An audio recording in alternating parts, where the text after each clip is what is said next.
Assalaamu calaykum waraxmatullaahi wabarakaatuh. Kusoo dhawaada kanaalka Taariikhda.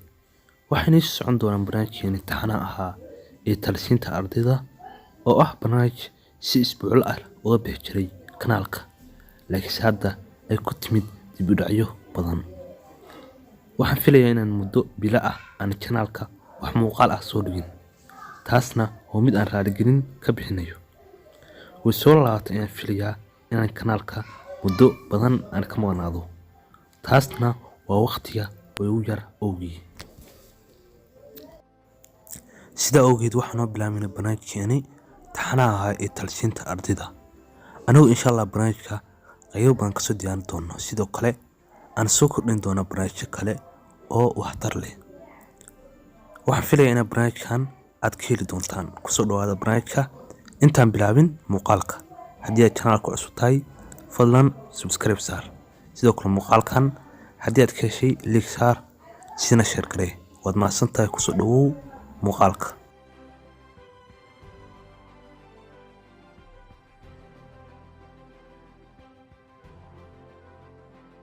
barnaamijkeenan maanta inta badan wuxuu ku saabsanaan doonaa talooyin ku saabsan xilliga imtixaanka.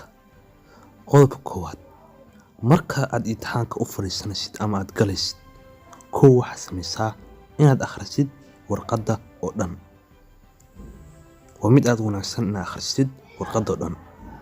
Maaha waxaan iska sheegayo oo ah inaad warqadda akhrisid, laakiin waa wax cilmi baaris badan laga sameeyay in ardayga uu horeen uu akhriyo warqadda oo dhan. Qodobka labaad oo laga rabo ardaygu waa inuu su'aalaha fudud uu isleeyahay way fudud yihiin ama waad garanaysaa uu ka jawaabo. Sidoo kale su'aalaha adagna uu u soo laabto isaga oo waqti siinaya. Haddii xilliga imtixaanku yahay xilli aad u yar, waxaad fikiraysaa ama waa kala qaybinaysaa, kadib ayaad su'aalaha adag u soo laabanaysaa. Qodobka saddexaad oo laga rabo waa ha ku degdegin jawaabta. Markii niyadaada ku soo dhacdo jawaab ku saabsan su'aashaas, ka fakar in badan in jawaabtu ay tahay mid sax ah iyo inay ahayn mid sax ah.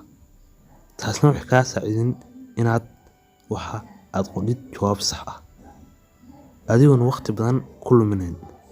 Laakiin sidoo kale waxa lagu talinayaa inaad ka gudubtid kadibna aad u soo laabatid su'aasha aad leedahay way adag tahay ama waqti badan ay kaa qaadan. Kadib marka ka soo jawaabtid su'aalaha fudud oo dhan, ayaad wuxuu imaanaysaa su'aalihii aad lahayd waqti badan ay kaa qaadan ama su'aalihii adkaa. Kadib ayaa iyagana wax siinaysaa waqti badan. Sidaasna waa sida ugu wanaagsan oo xilliga imtixaanka loogu talagalay. Maanta barnaamijkeena inta ayaan kusoo gabeynayaa. Haddii aad xiisaynaysid barnaamijkan ama aad jeceshahay inaad soo kordhino qodobada aan ka dhigno kuwa badan, waxaad qaybta comment noogu reebi kartaa adigoo soo qoraya barnaamijkan waa barnaamij fiican oo sii wada isla markaana qodobada soo kordhiya. Sidoo kale waxaad nagu taageeri kartaa like, anagoo ogaan doona inta badan muuqaalada like badan ay yihiin muuqaalo ay dadku jecel yihiin.